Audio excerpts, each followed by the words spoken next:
ও কি আম্মু কাঁচা আমে হরর তেল মাখতে আছো কে? আজকে ইফতারের পান্নে আম পান্না বানামু।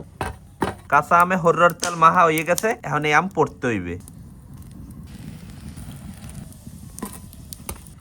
চাইয়ে দেখছেন মধ্যে এককালে হলদের রসের মতো হয়ে গেছে।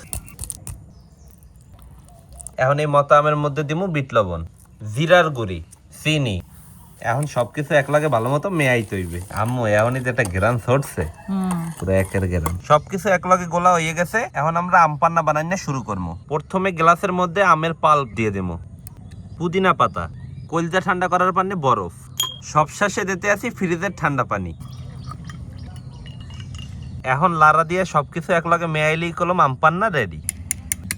আম পান্না কলম বানাইনা হয়ে গেছে মনুরা। বিসমিল্লাহ। রবির ল এখন আম পান্না খাই। কেমন লাগতেছে রল ভাইয়া? অনেক মজা। কাঁচা আমের আম পান্না আপনারা কারা কারা খাইছেন জানাইন কলম। পুরো অস্থির।